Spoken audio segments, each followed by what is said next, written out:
ළමයි අද මම ඔයාලට මැජික් එකක් කියලා දෙන්න යන්නේ. ඒ තමයි අග්න්‍යාශය තියෙනවානේ. මෙන්න මේ අග්න්‍යාශය රූප සටහන් දෙකකින් මුලින්ම බලන්න මෙන්න මේ රූප සටහන දිහා. එතකොට මේ තියෙන්නේ ආමාශය. එතකොට මෙතන තියෙනවා ග්‍රහණි වක්‍රය. එතකොට මේ අග්න්‍යාශය මේ පිත්තාශයේ නාලය සහ මෙන්න මේ නාලයට නිල් පාටින් තියෙන නාලයට අපි කියනවා යාකෘතික ප්‍රනාලය කියලා. එතකොට දැන් මම කතා කරන්නේ අග්න්‍යාශය ගැන නිසා මම ආමාශයත් ග්‍රහණි වක්‍රයත් වර්ණ ගන්වලා නැහැ. එතකොට මුලින්ම මේ රූප සටහන හොඳින් බලන්න ඕනි. මුලින්ම අපි බලමු මෙන්න මේ නිල් පාට නාලයට කියන නම මොකක්ද කියලා. ඒකට අපි කියනවා යාකෘතික ප්‍රනාලය කියලා. එතකොට මේ පිත්තාශයත් එක්ක තියෙනවනේ මෙන්න මෙහෙම වක් වෙලා වගේ නාලයක්. ඒකට අපි කියනවා පිත්තාශයේ ප්‍රනාලය කියලා. එතකොට යාකෘතික ප්‍රනාලයයි පිත්තාශයේ ප්‍රනාලයයි එකතු වෙලා හදනවා පොදු පිත්ත ප්‍රනාලය. මේ තියෙන ලොකුවට ලා කොළ පාටට. එතකොට මෙන්න මෙතන තියෙනවනේ අග්න්‍යාශය. මේ අග්න්‍යාශයත් එක්ක ඔයාලට පේනවද මේ කහ පාට පුංචි ලස්සන බටයක් වගේ එකක්. අපි අන්න ඒකට කියනවා අග්න්‍යාශයක ප්‍රනාලය කියලා. එතකොට අග්න්‍යාශයක ප්‍රනාලයයි මෙන්න මෙහෙම අර ලා කොළ පාට පොදු පිත්ත ප්‍රනාලයයි එකතු වෙලා ඇවිල්ලා මෙන්න මෙතනදී පුංචි බටයක් වගේ එකක් හදලා මෙන්න මෙහෙම ග්‍රහණි වක්‍රය ඇතුළට ඔබ්බවලා තියෙනවා. පේනවද? අන්න ඒ නාලයට අපි කියනවා යාකෘතික අග්න්‍යාශයක ප්‍රනාලය කියලා. එතකොට ළමයි ඔයාලට ඔයාලගේ රිසෝස් එකේ රූප සටහනේ නම් විදිහට දීලා තියෙන්නේ මේ කළු පාටින් ලියලා තියෙන නම් ටික විතරයි. හැබැයි මේ යාකෘතික අග්න්‍යාශයක ප්‍රනාලය ගැන ඔයාලා රිසෝස් එකේ ඒ අග්න්‍යාශයට අදාළ නෝට් එක කියවුවොත් බලා ගන්න පුළුවන් යාකෘතික අග්න්‍යාශයක ප්‍රනාලය ගැන සඳහන් කරලා තියෙනවා. එතකොට මෙන්න මේ රූප සටහන ඔයාගේ පොතට එහෙම නැත්නම් නෝට් එකකට ඇතුල් කරගත්තොත් මේක මේ ලේසියෙන් මතක තියාගන්න පුළුවන්. මේ රූප සටහන බලලා ඒකෙන් දේවල් කරුණු මතක් කරගන්න උත්සාහ කරන්න. එතකොට හරි ලේසියෙන් ඔයාලට එසේ එකක් වුණත් ලියා ගන්න පුළුවන්. එතකොට ළමයි මම කිව්වේ නෑනේ මෙන්න මෙතන තියෙන පුංචි ලස්සන view එකක් තියෙන ඔයාලට පේනවද? හරියට නිකන් බල්බ වගේ. ඒ view එක ගැන මම ඉස්සරහට කියන්නම්. දැන් අපි බලමු අග්න්‍යාශය ගැන අපි දන්න තොරතුරු මේ රූපයත් එක්ක අපි ගලපලා කියන්න උත්සාහ කරමු. අග්න්‍යාශයේ පාට මොන වගේද? අග්න්‍යාශයේ ලා අලු පාට ග්‍රන්ථියක්. එතකොට අග්න්‍යාශයේ පිහිටීම ගැන ඔයාලා කියන්න ඕන. අග්න්‍යාශයේ පිහිටීම තමයි ග්‍රහණි වක්‍රයේ තුල අග්න්‍යාශයේ හිස පිහිටනවා. අග්න්‍යාශයේ හිස පළල් හිස දේහය සහ පටු වලිගයකින් තමයි අග්න්‍යාශය සමන්විත වෙන්නේ. එතකොට අග්න්‍යාශයේ පිහිටීම ගැන දැන් අපි මෙතනින් ගත්තා. ඒ වගේම රූප සටහනට අදාළ නම් ටික අපි මතක තියාගත්තා. එතකොට අග්න්‍යාශයේ පාට අපි මතක තියාගත්තා. එතකොට අග්න්‍යාශය බාහිරාසර්ගී සහ අන්තරාසර්ගී ග්‍රන්ථියක්. මොකද්ද මේ බාහිරාසර්ගී සහ අන්තරාසර්ගී කියලා කියන්නේ? ඒ කියන්නේ එන්සයිම ස්‍රාවය කරනව නම් අපි ඒකට බාහිරාසර්ගී කියලා කියනවා. හෝමෝන ස්‍රාවය කරන ග්‍රන්ථියක් නම් අපි කියනවා අන්තරාසර්ගී කියලා.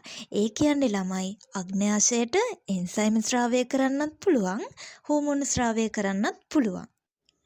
ඉතින් දැන් මේ බාහිරාසර්ගී කොටසයි අන්තරාසර්ගී කොටසයි ගැන ඔයා විස්තර කරාට පස්සේ අග්න්‍යාශය ගැන තියෙන ඔක්කොම කරුණු ටික ඉවර වෙනවා. ඉතින් හරි ලේසි ළමයි. ඔන්න බලන්න මම දැන් බාහිරාසර්ගී කොටස ගැන ඔයාලට කියලා දෙනවා. ඒක කියලා දෙන්න කලින් තව දෙවෙනි රූප සටහන මම ඔයාලට පෙන්නනවා. මේ බලන්නකෝ මේ තියෙන්නේ අර මම ඉස්සෙල්ලා ඔයාලට මෙන්න මෙතන අග්න්‍යාශයක ප්‍රනාලයට සම්බන්ධව අර චූටි ලස්සන view එකක් පෙන්නුවේ. අන්න ඒ view එක ලොකු කරලා ඇඳලා තමයි මෙන්න මෙතන තියෙන්නේ. එතකොට මේ තියෙන්නේ අග්න්‍යාශයක අනුකණ්ඩිකාවක්. බාහිරාසර්ගී කොටස අනුකණ්ඩිකා ගොඩකින් තමයි ළමයි හැදිලා තියෙන්නේ. එතකොට මෙන්න මේ එක් අනුකණ්ඩිකාව කුඩා බදරිකා වලින් තමයි හැදිලා තියෙන්නේ. මොනවද මේ බදරිකා කියන්නේ? ඔයාලට පේනවද මෙන්න මෙතන මේ බල්බ වගේ තියෙනවා. මෙන්න මේ වගේ බල්බ ගොඩක් එකතු වෙලා අනුකණ්ඩිකාවක් හදනවා. එතකොට මේ කුඩා බදරිකාව ගැනත් අපි කියන්න ඕනි. මෙන්න මේ බදරිකාවල වලට පේනවද පිටින් මේ ලස්සනට සෛල හැදිලා තියෙනවා. මේ අනිත් ඒවාත් තියෙනවා. ඉතින් අනිත් ඒවා ඇන්දේ නැහැ. ඒක වෙලා යන වැඩක් හින්දා. මෙන්න මෙතන තියෙන සෛලවලට අපි කියනවා ස්රාවී සෛල කියලා. මේ කුඩා බදරිකා බිත්තියේ ස්රාවී සෛල පිහිටනවා. අපි මේ බදරිකාවක් මේ කැපුවාම තියෙන විදිය තමයි මේ ඇඳලා තියෙන්නේ. කැපුවාම ඉතින් මේ කුහරයක් තමයි තියෙන්නේ. මේ බලන්නකො මේ නාලයක්නේ තියෙන්නේ. එතකොට මේ තියෙන්නේ ඒ ස්රාවී සෛල. මේ අණු කණ්ඩිකා ඊතා කුඩා ප්‍රනාලවලට සම්බන්ධ වෙනවා. හරිද? ඊට පස්සේ එම ප්‍රනාල එකතු වෙලා අන්තිමටම අග්න්‍යාශයික ප්‍රනාලය මෙන්න මේ ඔයාලට කලින් පෙන්නපු කහපාට ප්‍රනාලය හදනවා. මේ අග්න්‍යාශයික ප්‍රනාලය පොදු පිත්ත ප්‍රනාලයත් එක්ක සම්බන්ධ වෙලා යාකෘතික අග්න්‍යාශයික ප්‍රනාලය හදනවා. මේ යාකෘතික අග්න්‍යාශයික ප්‍රනාලය ග්‍රහණීය මධ්‍ය ලක්ෂය තුලදී ග්‍රහණය තුලට විවෘත වෙනවා. දැන් දැක්ක නේද? මේ රූප සටහන ඔයාලා ඇඳගත්තොත්, මේ රූප සටහන ඔයාලා මතක තියාගත්තොත්, ඒක ඔස්සේ ගිහිල්ලා ඔයාලට රිසෝස් එකේ තියෙන කරුණු ඒ විදිහටම ගලපලා එසේ එකක් වුණත් ලියා ගන්න පුළුවන්. ඊළඟට කියන්න ඕනි අග්න්‍යාශයේ බාහිරාසර්ගයේ කොටස කියලා කිව්වේ එය එන්සයිම ස්‍රාවය කරන හින්දා. මේ බාහිරාසර්ගයේ කොටසෙන් මොනවද ස්‍රාවය කරන එන්සයිම වෙන්නේ? ඒ කියන්නේ අග්න්‍යාශයික යුෂයනේ දැන් ස්‍රාවය කරන්නේ බාහිරාසර්ගයේ කොටස. එතකොට මේ අග්න්‍යාශයික යුෂයේ ගොඩක් දුරට තියෙන එන්සයිම. අපි බලමු අග්න්‍යාශයික යුෂයේ තියෙන සංඝටක මොනවද කියලා. බයිකාබනේට් තියෙනවා. ඒ වගේම තමයි කාබෝහයිඩ්‍රේට් ජීර්ණක එන්සයිම තියෙනවා. අන්න එතනත් ලස්සන පොඩි කතාවක් තියෙනවා ළමයි. අපි මොනවා හරි කාබෝහයිඩ්‍රේටයක් අපි හිතන්නකෝ පිටිකෑමක් ආහාරයට ගත්තා කියලා. එතකොට මුඛයේ තියෙන කේට ඇමයිලේස් ඒ මත ක්‍රියා කරනවා. ඔයාලා ඒක දන්නවා. එතකොට ළමයි කාබෝහයිඩ්‍රේට් ජීර්ණය කරන ක්‍රියාවලිය අග්න්‍යාශය ඇතුළේදීත් වෙනවා. එතකොට කාබෝහයිඩ්‍රේට් ජීර්ණය කරන්න කොහොමද දායක වෙන්නේ ඇමයිලේස් කියන එන්සයිම. එතකොට මුඛයේදී කේට ඇමයිලේස් ක්‍රියා කරා නම් අග්න්‍යාශය ඇතුළේදී කාබෝහයිඩ්‍රේට් ජීර්ණයට ක්‍රියා කරන එන්සයිම මොකක් වෙන්නේ නැද්ද? මොන ඇමයිලේස් වෙන්නේ නැද්ද? අග්න්‍යාශයික ඇමයිලේස්නේ. එකම ඔයාලට තව මතක තියාගන්න පුළුවන් අග්න්‍යාශයික ලයිපේස්. ඒ වගේම ඊළඟට නියුක්ලියස්. තව තියෙනවා ප්‍රෝටීන ජීර්ණක එන්සයිම වල අක්‍රිය ආකාරය. මෙතන චූටි කතාවක් ඔයාලට කියලා දෙන්න තියෙනවා.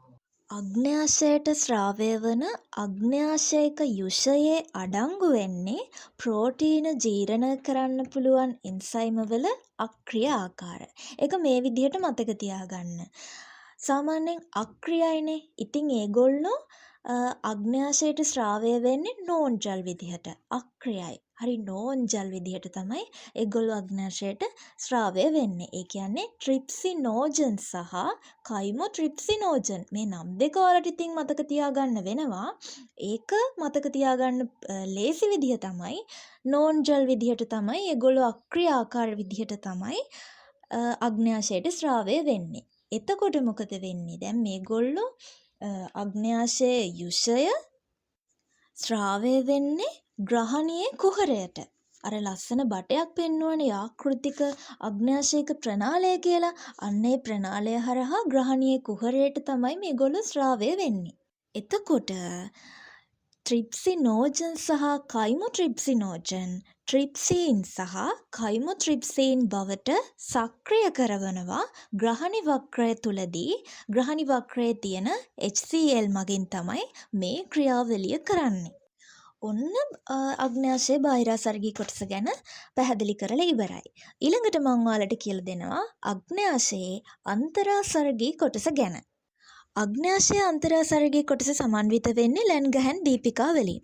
මෙන්න මෙතන මම ඇඳගෙන තියෙනවා සෛල බෝලයක්. මේක ඔයාලා ත්‍රිමානව දකින්න ළමයි. හරිද? මේ තියෙන්නේ සෛල වලින් එකතු වෙච්ච බෝලයක් කියලා හිතන්නකෝ. එතකොට මේ සෛල බෝලේ තියෙන්නේ අග්න්‍යාශයේ අණු කණ්ඩිකාවක මෙන්න මේ විදිහට රැඳවිලා වගේ තමයි සාමාන්‍යයෙන් ඇත්තටම තියෙන්නේ.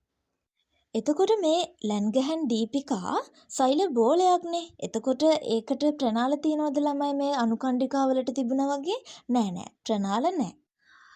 මේ ලැන්ගහන් දීපිකා වලින් කරන කාර්යයත් ඔයාලා මතක තියාගන්න ඕනි.